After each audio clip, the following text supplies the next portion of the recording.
everybody. Welcome to a very, very special edition of Opry Live. I'm Natalie Stovall.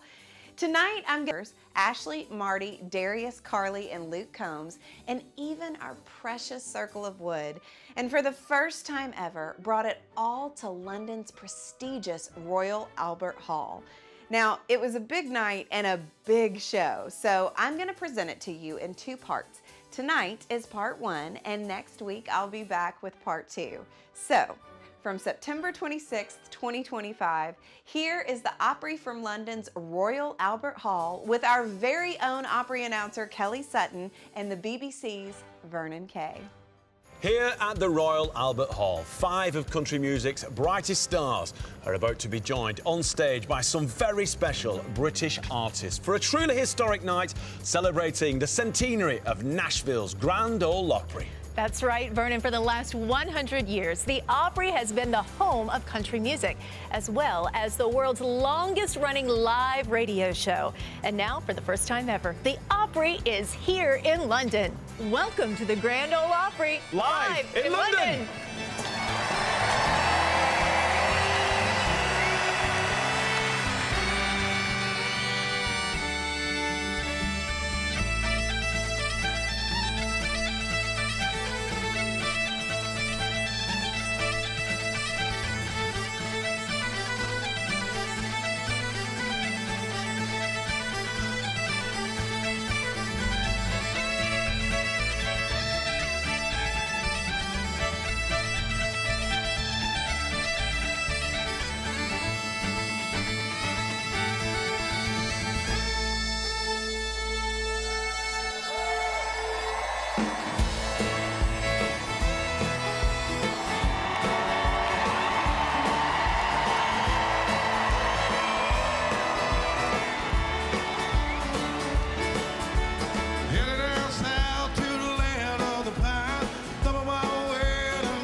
everybody, what a way to open the show!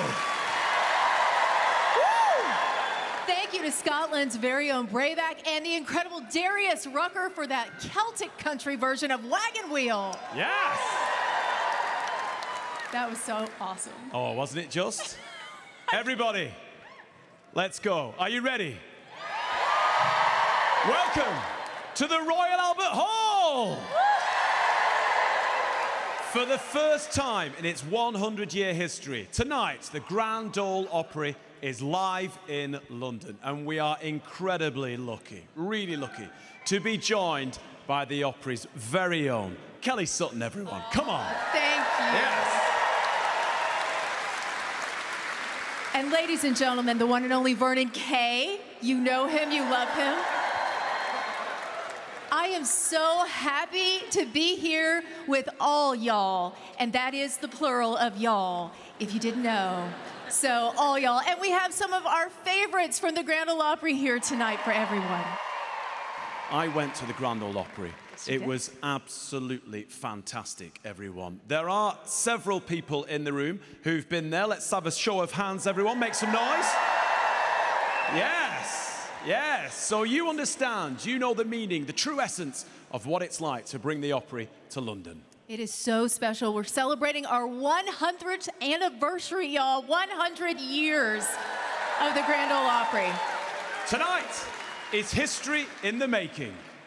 It really is. And we've even brought a little piece of Opry history with us in the shape of that circle right over there. It's made from the famous Ryman Auditorium stage floor where Opry legends once stood. So the spirit of Nashville is right here with us. It's going to be a spectacular evening. It really is. We've got an incredible lineup ahead of us, and the music just keeps coming.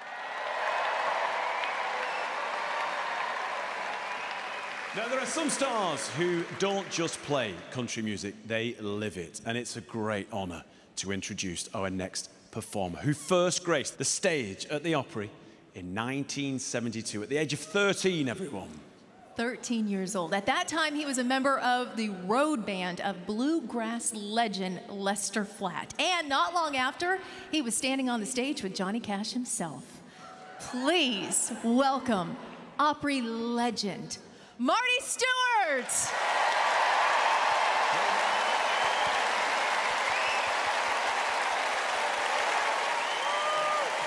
All right. Pretty cool, huh?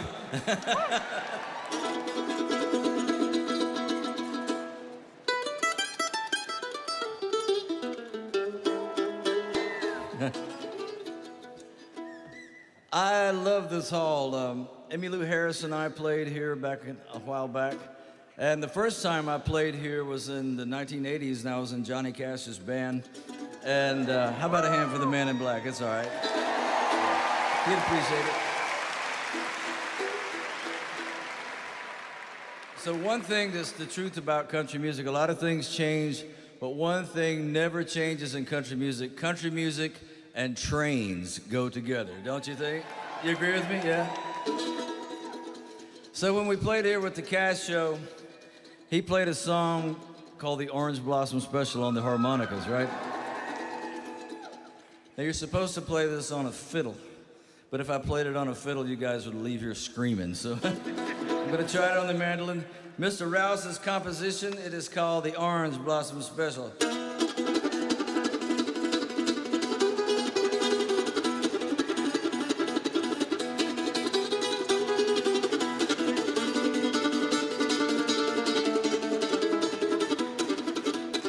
Well, look yonder coming down that railroad track.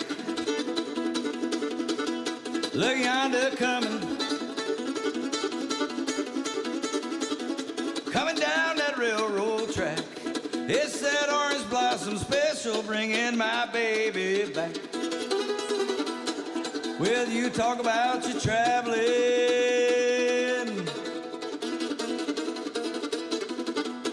She's the fastest train on the rails. Talk about your traveling.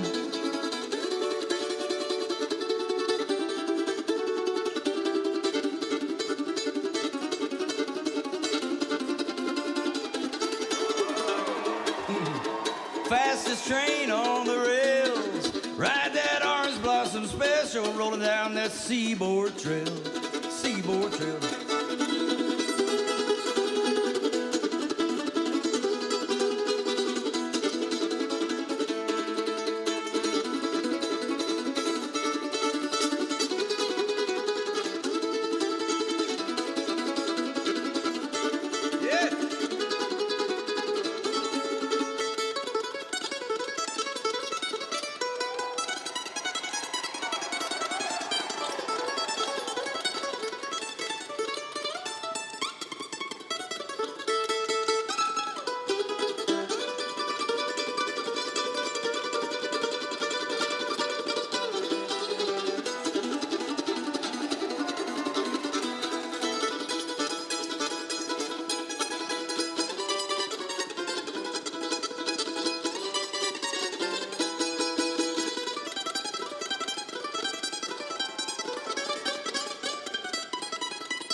Well, you talk about your traveling.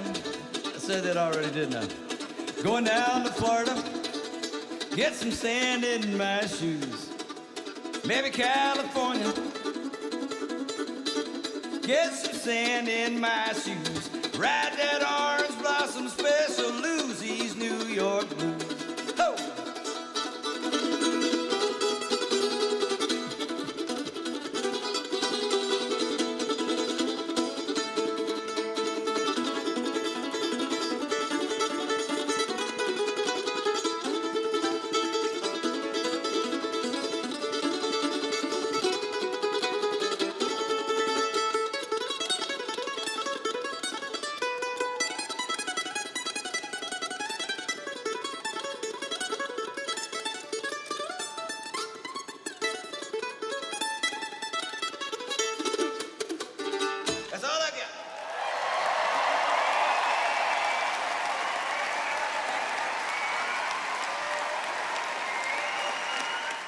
Proud partner of the Grand Ole Opry, Humana. It's not just healthcare, it's human care. Marty Stuart with such a cool version of the Orange Blossom Special just then. Just him and his mandolin. Oh my goodness, my mind is blown. I love seeing him play that song like that. There's so much to talk about there. But hello everybody, can you believe this? We are getting to show you guys the show that happened in London last year. And I gotta tell you, I am so thrilled that this is happening. I had a little bit of FOMO when they were putting this show together and everybody was going over to London because I couldn't be there. And the fact that we are finally getting to experience it here in the States, because it aired on the BBC over in London, but now we all get to see this show.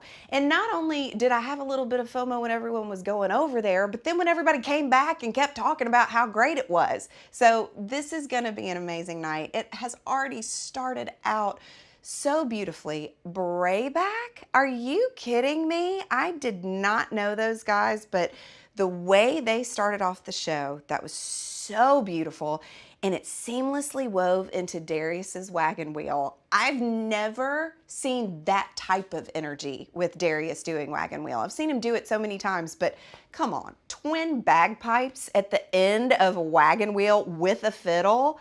I mean, I couldn't have even conceived of that. It's just so cool. And then we're gonna see Mumford Sons. Very excited about that. We're gonna see Miss Carly Pearce.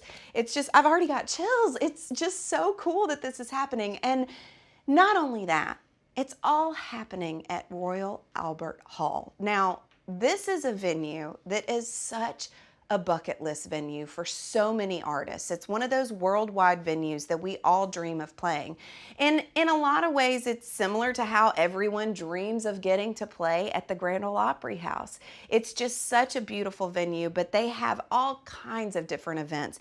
And it was originally proposed by Prince Albert back in 1852, but it took so many years to get it built. It wasn't actually completed until 1871. Queen Victoria had to take it over because Prince Albert had passed, but his vision came to life. And I mean, do you think he could have ever imagined a Nashville show, the Grand Ole Opry, being played there? It's just so cool. Also, I have to get back to Marty and playing the Orange Blossom Special on the mandolin. I just have to say, as a fiddle player, I always think of that song as an instrumental. Of course, because I'm a fiddle player, and so I can't really sing and play quite as well at the same time as someone who can play a rhythmic instrument like that. It's so fun to hear the lyrics. He's just the coolest. All right, well, I am going to stay put right now, and I'm going to throw it back to Mr. Marty Stuart in London.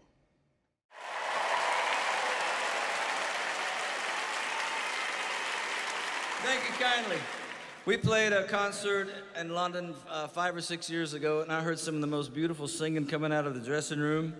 And it belonged to a group called the Wandering Hearts. And I've asked the Wandering Hearts to come join me on this song along with the Grand Ole Opry Band. How about a hand for the Wandering Hearts and the Grand Ole Opry Band? Hey, guys. Clap your hands.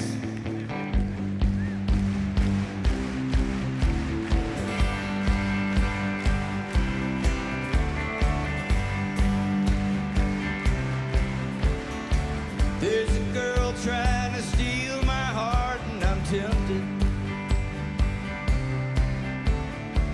Even though she could tear it apart, I'm tempted. In her eyes there's mystery. Every time she smiles at me, I know how it could be, and I'm tempted.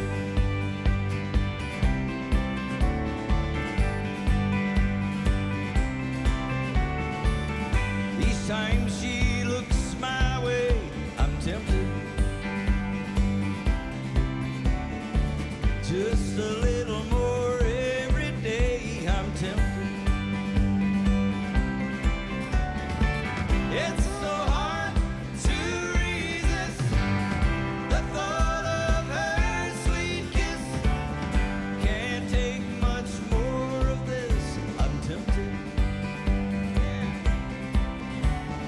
Tempted and tried, deep down inside, I can't deny that I'm tempted. Guitar!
hearts.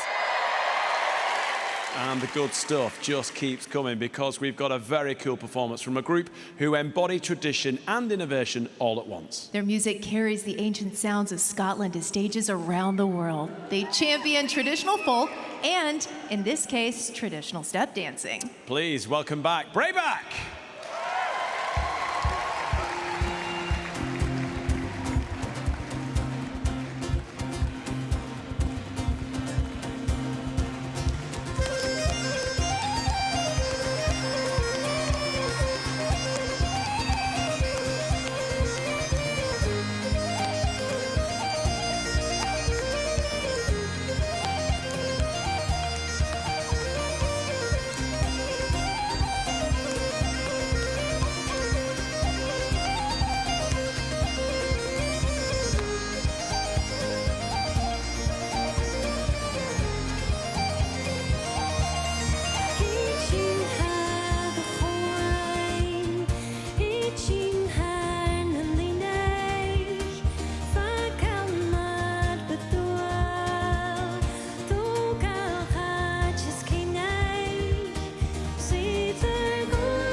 Thank you, everybody. Breabach.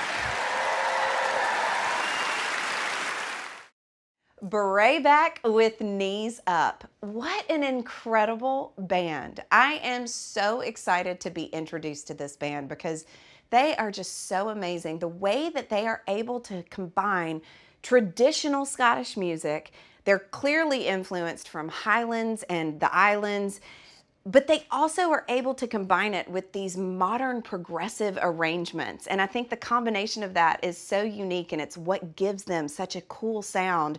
It's earned them a lot of awards over the years. They have 8 albums out, so be sure and check out their music. And also I want to mention, since they played this show at Royal Albert Hall and got to play the Opry version in London, they have come over to the States and they got to debut here on the Nashville Opry stage in April of this year, 2026. So that's so cool, and I'm so happy that their Opry story continues, and I have a feeling that we're going to see them again, and it's going to continue even more.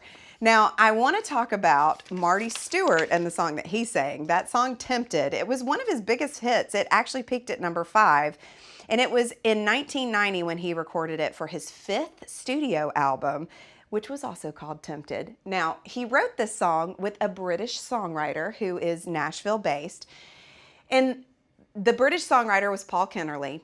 They had a long-standing friendship. Paul had been a champion of Marty's for years. They met back when Marty didn't even have a record deal and was just, you know, on the road. He was just in this road band for Johnny Cash. He played for Johnny Cash from 1980 to 1985.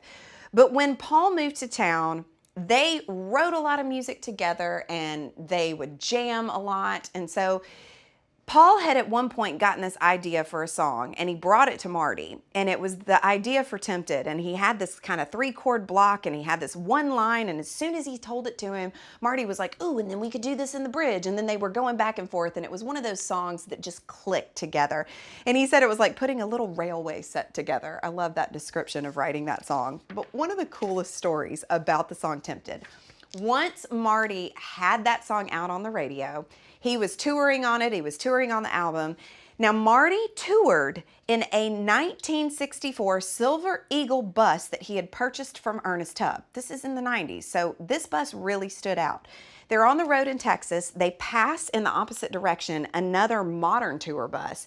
And then the CB radio comes on from the driver of the modern bus to Marty's bus and says, hey, I got somebody that wants to talk to Marty.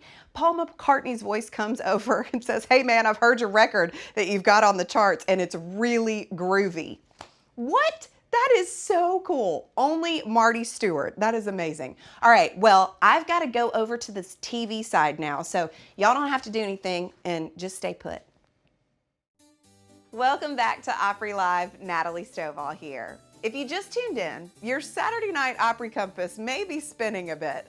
Tonight looks a little bit different because tonight is part 1 of an Opry show that took place at London's Royal Albert Hall back on September 26th of 2025. Now, I'm going to bring you part 2 next week, so mark your calendars. Every single time we do an Opry show, we want to make sure we give you the best show possible, which means we do a lot of rehearsing. Normally, we do that right in the Opry House, but when in London, to guarantee a great show, there's really only one place to rehearse: Abbey Road Studios. Take a look at this little snippet of what that was like.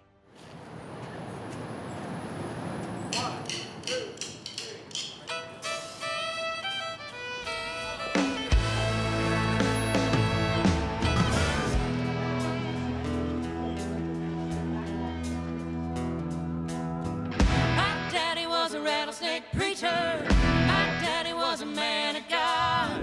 My daddy was a rattlesnake preacher in South Alabama.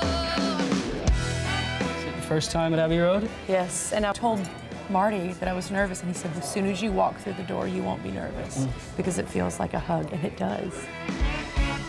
This place is a magic spot on earth, and for country music to be here and to be a part of the legacy, it's a great intersection of cultures. We're the first purpose-built recording studio in the world. Oh my God. The Beatles recorded most of their catalog in this room. I think it's something like 190 songs. Where we're standing. Where we're standing. That is nuts. Yeah. So much musical history is here, but obviously the first thing that you think of when you think of Abbey Road is the Beatles. It's very wild. I never thought that I would be here. I mean, I think there's, certain kind of holy ground type places in music, and this is definitely one of them. It feels a little bit like your first time at the Opry. Yeah. It feels like it's got its own gravity. Abbey Road is my favorite record of all time, and the Beatles are my favorite band of all time. And to be in here, singing on that microphone that's been here since the 60s, I mean, it's amazing to think that this place, holds that much history.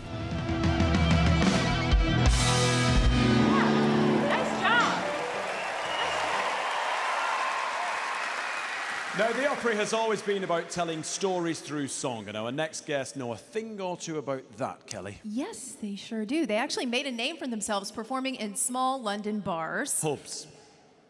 It's pubs. Pubs. Pubs. Pubs, got it? Okay. Yep. In small London pubs. And then they went on to global stages, carrying a little bit of folk tradition with them every step of the way. They've headlined festivals, they've won Grammy Awards. Brit Awards. Yep. Brit Awards and Billboard Music Awards and an Ivor Novello. And tonight, we welcome them to the Opry here at Royal Albert Hall. We do indeed. Everyone, it's Mumford Sons. Hello. We're very excited to be here. We have never played here as a band, and we love this place. We love this city, so thank you for having us.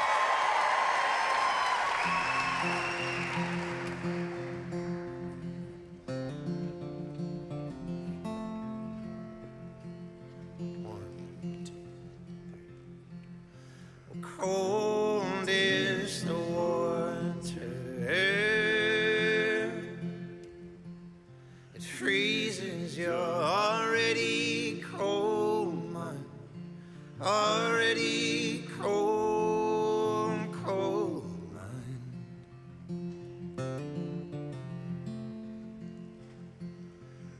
death is at your doorstep, and it will steal your innocence. It will not steal your substance.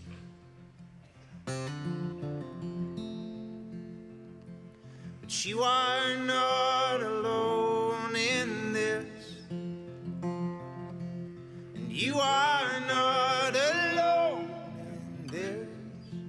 As brothers we will stand and we'll hold your hand, hold your hand.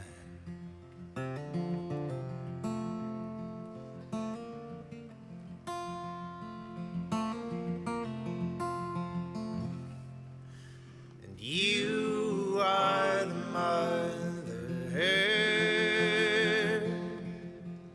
the mother of your baby child, the one to whom you gave life.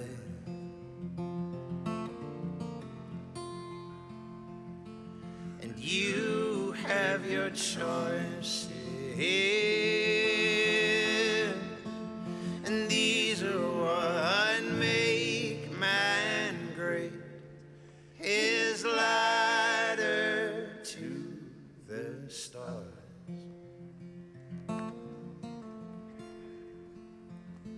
But you are not alone in this,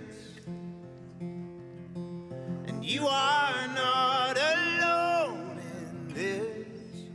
As brothers we will stand and we'll hold your hand, hold your hand.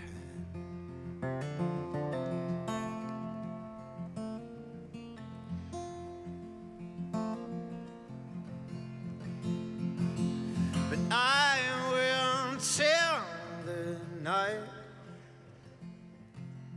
and whisper, lose your sight. But I can't move the mountain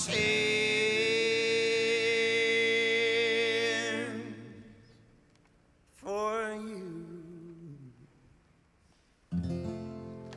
Thank you.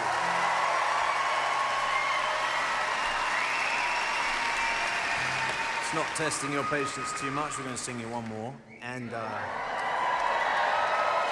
you know, we love when we can and when the spaces allow. And this is one of the great spaces to sing in the whole world. To sing just around a single microphone. And apart from all the backing track that you can obviously hear, we learnt that really from watching Grand Ole Opry videos as kids and as teenagers. So we have a lot to thank the Opry for, and we really are honored to be here tonight. So we've got one more for you.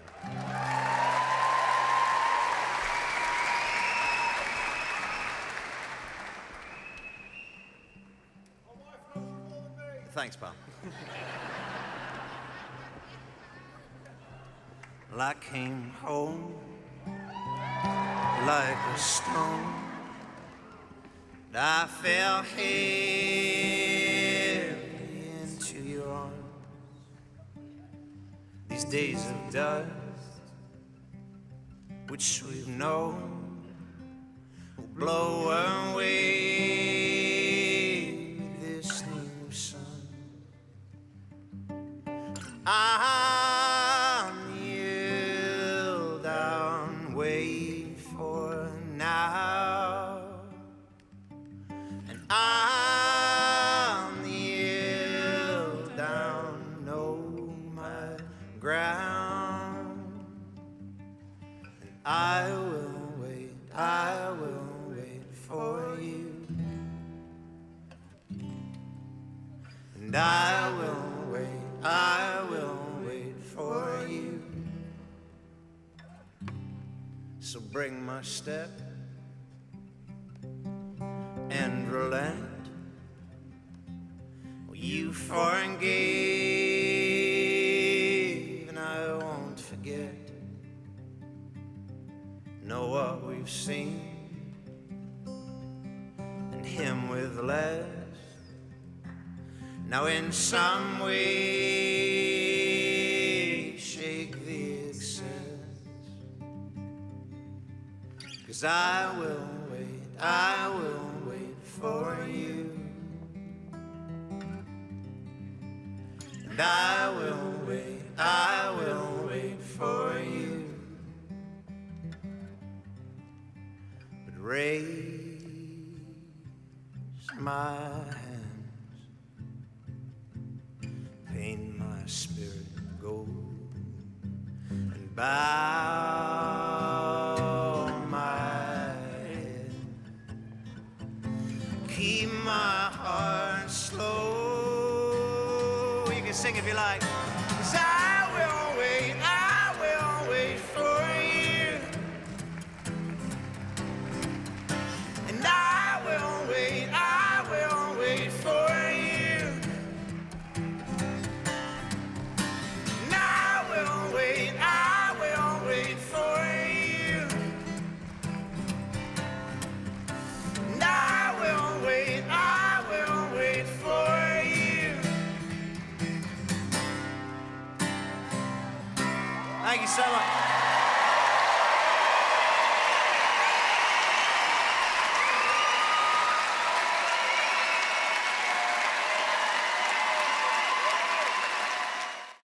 Mumford and Sons with the song that brung them, I Will Wait. What a gorgeous arrangement of that song. Possibly the most Opry version of that song I could have imagined. I mean, the three of those guys around a single microphone with just one acoustic guitar. It's just, I mean, as if the full band version of that song isn't already a little more like an Opry show. I mean, it's such organic instruments. They're not a super electronic kind of band. They have those acoustic instruments. But that version of that song, they played with the time a little bit, and you could hear their breaths. It just felt so intimate and so beautiful and so in the moment. It's just so cool. Now, I didn't even think about Mumford & Sons being on the Opry, but it makes so much sense, doesn't it? Mumford & Sons is made up of Marcus Mumford, who's on lead vocals, guitar, and drums, Ben Lovett on vocals and keys, Ted Duane on vocals and bass guitar. Now, when they originally formed in London in 2007, there were 4 members, and it remained that way until 2021, but then Winston Marshall left the band, and since 2021, it's just been those 3 guys that you saw just now, which is Marcus, Ben, and Ted. Now, their story as a band is so incredible to me because they formed in 2007 and it feels like everything happened so quickly for them. I don't know if they feel that way, but I do looking at it. Because they immediately started touring, they were writing songs. By early 2008, they were ready to start recording their very first EP. But it was a self-funded project, so it took almost an entire year for them to record that EP. I know that game. You gotta make a little bit of money and then you spend it in the studio and then you gotta go back on the road and make some more money and then you go back into the studio. But then after that, after they had toured a little bit more, in 2009, they felt like they were ready to make their first full-length record. So they went to one of their favorite producers, who was Marcus Stroves, who produced Coldplay, Hozier, Kings of Leon, Bjork. I mean, the list goes on and on. But again, they were self-funding this record. And oh my goodness, looking back at that decision, what an amazing decision it was. They did get some licensing and distribution so that they could distribute the record worldwide. But that album, their debut album, Sigh No More, was released in October of 2009 in 9 of the countries that distributed their album. The album was certified multiple platinum status, 6 times platinum in the UK, 3 times platinum in the US. And then their second album did the same thing. They were multi-platinum in multiple countries. Just so incredible. Good for those guys. All right, well, I got to throw it back to Mr. Vernon Kay and Kelly Sutton.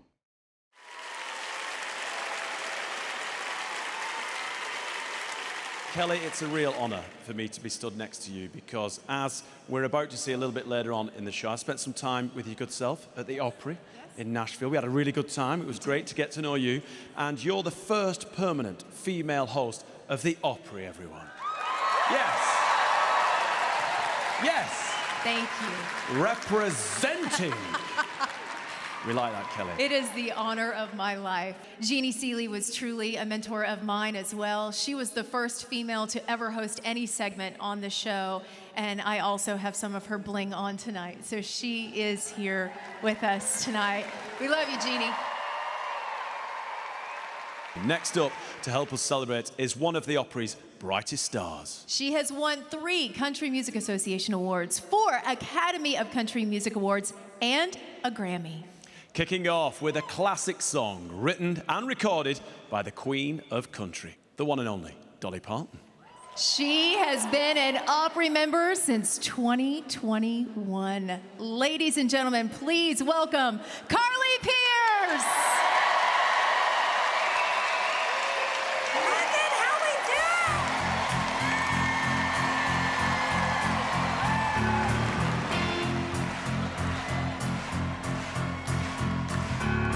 Tumble out of bed and I stumble to the kitchen, pour myself a cup of ambition. Your heart is stretching, try to come to life.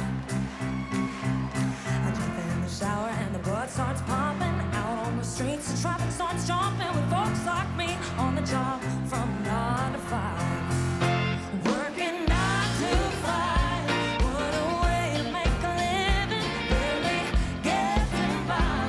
It's all taken and no giving. They just use your mind and they never give you credit. It's enough to drive you crazy if you let it. 9 to 5 for service and devotion. You would think that I would deserve a fair promotion. Want to move ahead, but the boss won't seem to let me. I swear sometimes that man has out to get me. How will you let your dreams just to watch them shatter? Just to step on the boss man's ladder, but you've got dreams they'll never take away. And you're in the same boat with a lot of your friends, waiting for the day your ship will come in and the tide's gonna turn and it's all gonna roll you away. Working 9 to 5, yeah, they got you where they want you. Live a better life, and you think about it, don't you? It's a rich man's game, and no matter what they call it, and you spend your life putting money in his wallet. 9 to 5, what a way to make a living, barely getting by. It's all taken and no giving. They just use your mind and they never give you credit. It's enough to drive you crazy if you let it. 9 to 5.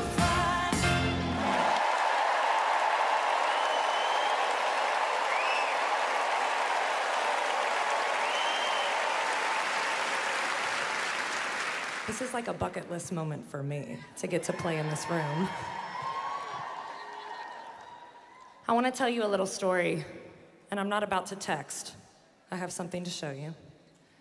I grew up in the state of Kentucky, and I come from a long line of music fans. And my grandparents, they loved country music, and my mamaw, she was a coal miner's daughter, and so she really loved Loretta Lynn. Blue Kentucky Girl was the first song that I ever learned to play on guitar, and Loretta, being from Kentucky, I always loved her music, but I didn't understand until many years later when a lot of life happened to me, the way that she wrote music unapologetically and pushed boundaries for women and just kind of didn't care if you liked it or not. She was gonna sing about it if she believed it. And so I wrote a song for her, kind of as a letter, of all the things that I would ever ask her or talk to her about if I ever got the chance to meet her. And I never got the chance to meet her. However, Loretta sent me a voice text before she passed away, and I want to play it for you. Hi, Carly. This is Loretta, honey. And I'm laying here in bed, just taking it easy, and I'm fixing to get up and try and wash my face, maybe comb my hair. I don't know. I ain't got no place to go, have I? But anyway, I love your song. Thank you, sweetheart. I love you, honey. Come and see me sometime.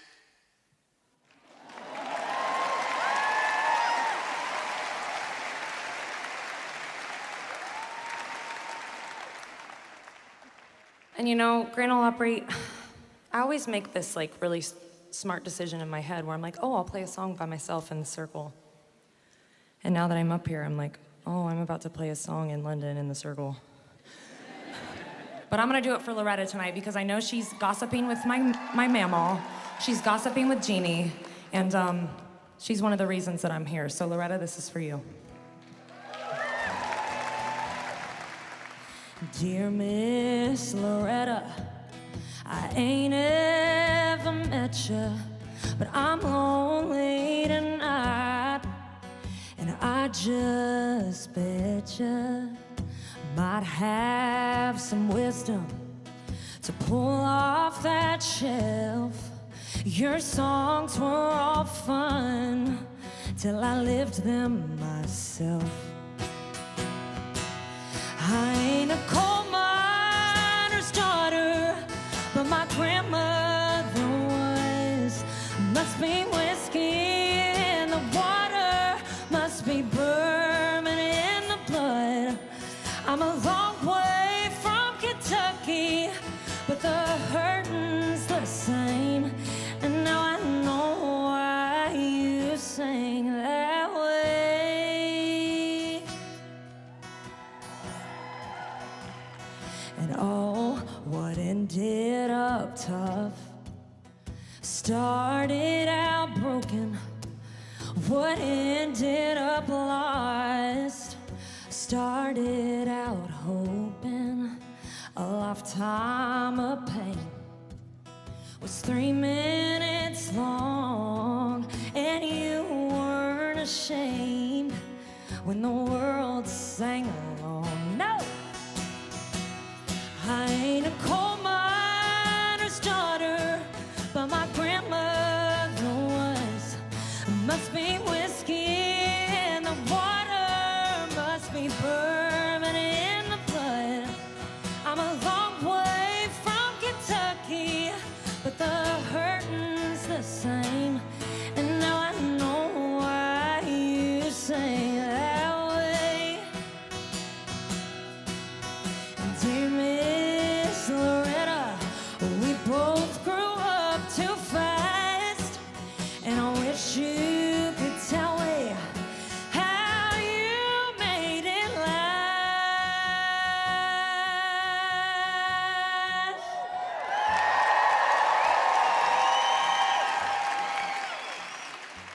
This is the good part. I ain't a coal miner's daughter, but I've sung it all my life.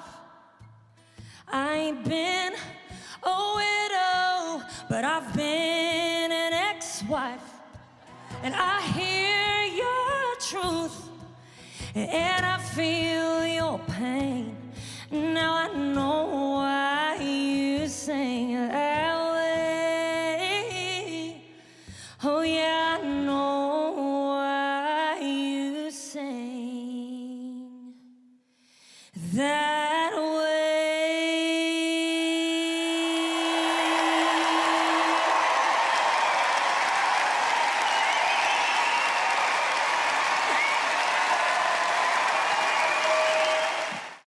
Carly Pearce with Dear Miss Loretta. What a beautiful song that is.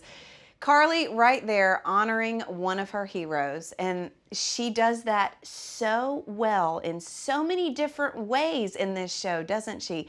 Not only does she honor Miss Loretta Lynn, an Opry member that she looks up to, being from Kentucky, she wore jewelry from Miss Jeannie Seeley, who we all look up to so much, who we lost last year. And then, not only that, she sings a Dolly Parton song. So she's just honoring so many of the women that helped pave the way for her to be an Opry member and be on that stage in London. It's such a beautiful moment, and I love that Carly did that because she could make it all about herself, but she didn't. She made it about everyone who came before her and still had her moment, and it's just so beautiful.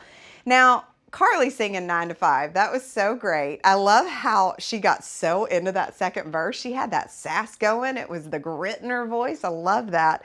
And that song, if you guys have never seen an interview clip of Dolly talking about it. You have to search them out. They're all over social media.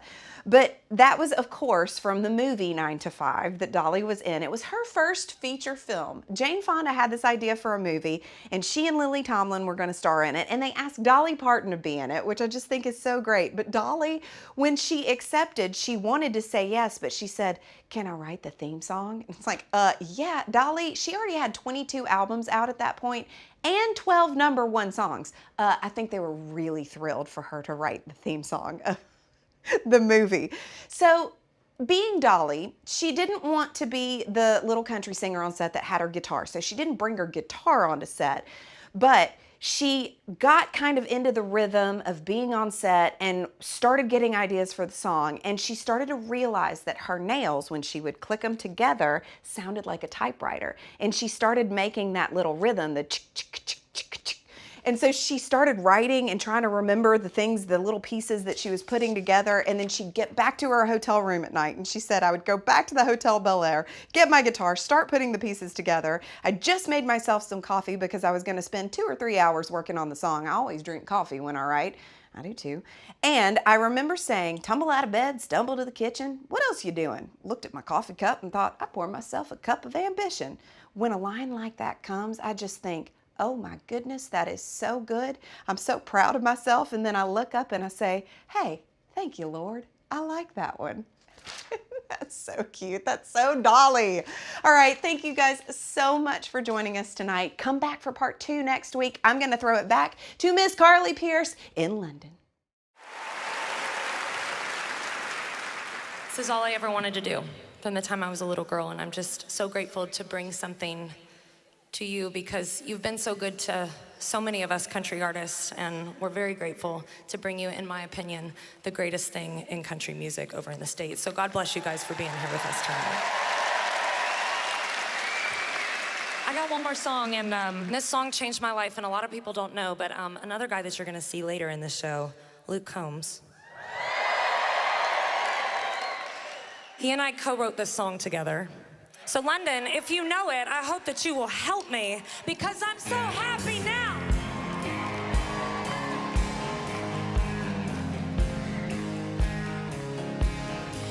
It's all on me, it's my mistake. I said I don't love you a little too late, but I guess there ain't ever a right time, and I don't know why it's called Breabach.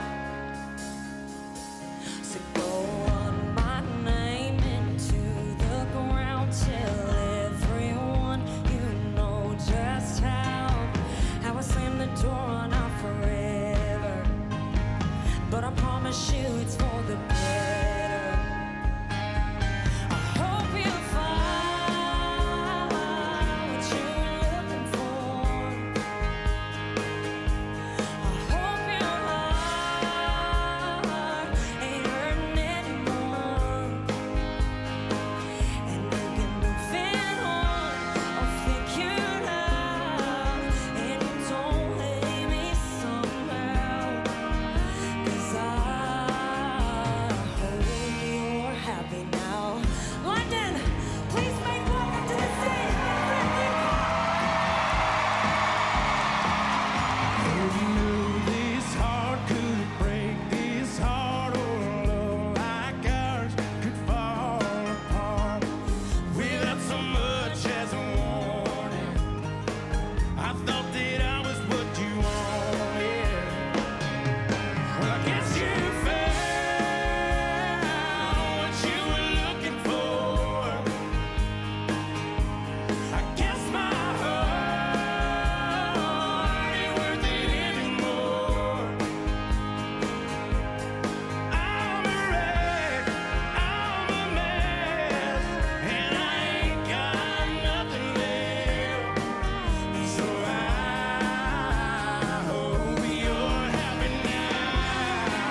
Pearce, joined by Luke Combs, everybody.